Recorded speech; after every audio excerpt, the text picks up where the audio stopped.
Good morning, BST. My name is Elijah Abdul Sayed, and welcome to this episode of BST Talks. Hello, Cowboys. I'm the co-host of this podcast, Brady Volkman, and welcome to this episode of BST Talks, Get to Know Your Classes and Teachers, Part 3. Today, we will be interviewing Ms. Bouchard, Ms. Christensen, and Ms. Viste. The first teacher we will interview is Ms. Bouchard. What classes do you teach, and what are some of the main topics that you'll be teaching in your classes? So the classes I teach this year is AP Calc AB, Advanced Cybersecurity, so that's the junior level cybersecurity, and IM2 Honors. What are some of the tips that you recommend for studying the specific topics that you will be going over? So for math, to me, it's practice. I know that sounds so cheesy, and you probably have heard it through many teachers before. But the only way to be able to become confident and be able to do it yourself is practicing multiple versions of it, especially for the AP style questions. It's just getting exposed to how they ask the question. How do you want your students to organize their notes? Do you prefer a folder, binder, notebook, or something else? So all my students use binders. I'm a big believer of binders as it lets them have the whole year's worth of stuff in there. So I have them organized by unit, and then I do binder checks to make sure they have all their stuff in there, if they're doing their classwork, etc. What is the most difficult part of the courses that you teach going to be? So for AP Calc, it'll be in second semester, so we have some time. It's applications of integration. It just gets a little complicated with visualizing it because you're imagining a 3D figure rotated around the axis. So that's a little complicated. Then for my freshman math, it's definitely proofs because kids are so not wanting to write out proofs, and I get it because it is a little tedious. When and where are you available for students to ask questions or ask for help? So I'm always here before school by 7:20, 7:30. So every day before school. Then after school, I started being here on Tuesdays and Thursdays at the tutoring center till 4:30. What are you most and least looking forward to teaching this year? For most, I'm looking forward to applications of derivatives. We're barely getting to derivatives now, which I think are so fun. Then applications, we actually graph them, and we see how the first derivative graph relates to the second derivative. We then apply it to physics, which is very fun of velocity, acceleration, position. So all of this is really fun and deep. And then least looking to is the application of integrals because those are pretty difficult. So I feel like I'm gonna have to make my diagram and picture drawing on point those days. Is there anything else that you would like to say about your class? Overall, I just don't want anyone to be too intimidated by any of my classes. I know for AP Calc, there's a lot of students that see calculus and they just think oh, I can't do it. But it's not true. There's a lot of things that you can do that people put their own mental walls to, and that usually applies to math, and I don't want kids to just shut down before they even get to the material. Thanks, Ms. Bouchard. Next, we will interview Ms. Christensen. What classes do you teach, and what are some of the main topics that you'll be teaching in your classes? So I teach BST Ambassadors, I teach Anatomy and Physiology Honors, and then AP Biology. Some of the stuff that we go over in Anatomy is we go over all the systems, so that's muscular, nervous, cardiovascular, so all the systems that you have in your body, that's what we'll be going over and covering in that class.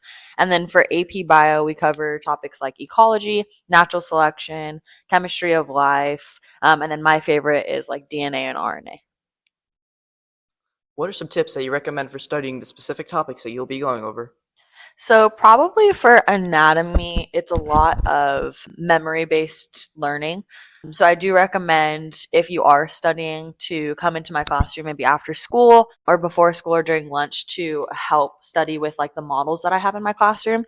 I think that's super important. We have the Anatomosh table that's really awesome too that the kids can use. And then for AP Bio, I think the way I study best is with groups, so testing with other people, not only for content, because AP Bio is not just knowing a bunch of stuff about AP Bio, but it's also about applying the knowledge that you have to the MCQ and FRQ questions, which I think are really important to practice as well.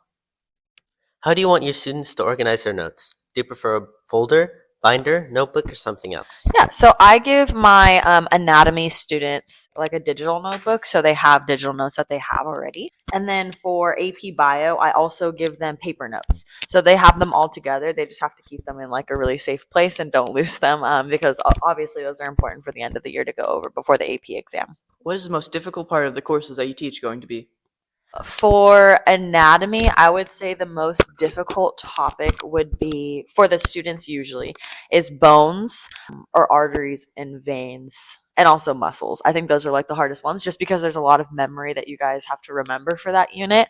And the kids typically get like, words confused. The words for muscles, there's like really, really long words. So sometimes the kids get them kind of confused.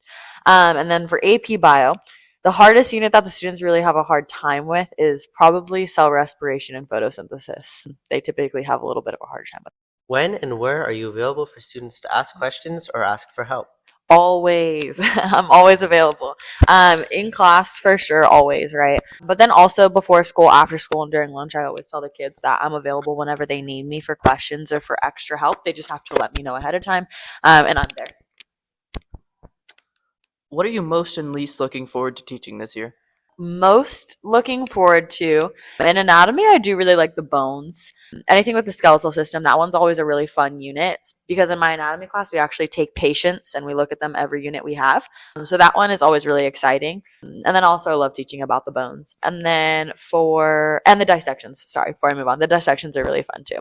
And then in AP Bio, my favorite to teach about is DNA and RNA, specifically like operons and things like that. So that's probably my favorite unit. Transcription, translation. I always think that's a really fun topic to teach about. The kids don't necessarily love it all the time because it is pretty hard.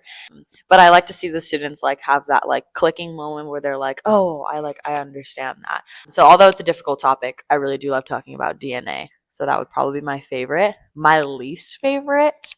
Ooh, that one's hard. I don't really love chemistry. So unit 1's not like my absolute favorite, but I still teach it and it's not like horrible. And then for anatomy, also, I think it's just like the introduction to anatomy because it's very slow and it's all like cells, which we already cover in AP Bio. So it's a little bit of review. Whereas I just want to get straight into anatomy and like teach the kids that. But you also have to like review on that stuff before you get into it. So probably that part. Is there anything else that you would like to say about your class? No, I don't think so. I'm really excited for this school year, and I'm excited for students to get integrated with science. So, yeah, thank you for having me. Finally, we will interview Miss Viste. What classes do you teach, and what are some of the main topics that you will be teaching in your classes? The classes I teach this year is AI in medicine, and I also teach AP biology. For AI in medicine, we go over philosophy of medicine, we go over some homeostasis, and we do vital signs. And then we get a little bit into more of the artificial side, like data processing, engineering, design. And then for AP bio, we have our main 8 topics that cover things like ecology, natural selection, cells on a macro sense and in a micro sense also, and heredity, genetics, and all that kind of stuff. What are some of the tips that you recommend for studying the specific topics that you will be going over?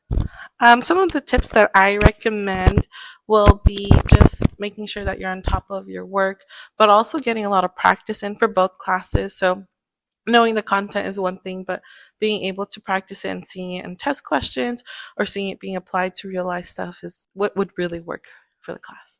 How do you want your students to organize their notes? Do you prefer a folder, binder, notebook, or something else? For AI and med, I prefer them to have just like one college ruled notebook. That's really all I need for the class because all the notes will go in there. For AP Bio, it's a little bit more complicated because we do a lot of notes and we do a lot of worksheets. So a binder is preferable that they can keep in class. What they're starting to notice now already is that they need the bigger binders and to just keep it in the class so that they can put all their notes, all their worksheets, and they have it all the way till April and May. What is the most difficult part of the courses that you teach going to be? For AI and med, I think the most difficult part would be all the presentations and research that they have to do. Content-wise, I don't think it's that difficult, but they do have to do a lot of presentations and project. For AP Bio, I think the most difficult part will be staying on top of the homework, but also being able to practice and see the content in the questions rather than just knowing the content. I think this class is very good at like understanding the content, but we have yet to really get practice into seeing it in the questions. When and where are you available for students to ask questions or ask for help? I'm usually here at lunch. They can always just knock on my door. After school, I'm at least here until 3:45, 4-ish, but if they need extra time or they need extra tutoring, they can just make a schedule with me and I'm pretty much always available. What are you most and least looking forward to teaching this year? The most excited thing for me is going to be just getting to know the students, seeing how that they process content, and just seeing their abilities and how they understand the perspectives of different things and then forming their own perspectives. The least thing that I'm looking forward to is just always time, just always running out of time, running out of time to do the content, to do practice. That's something I'm always working on, just staying on time and having enough time to get everything in. Is there anything else you would like to say about your class? I'm really enjoying the classes so far. I think this group of students, they're really, really great. I mean, last year was great too. But they're very funny and they're very open. And so I'm looking forward to working with them more. Thanks for listening, guys. Tune in next time for a new episode. And remember, be your best at BST.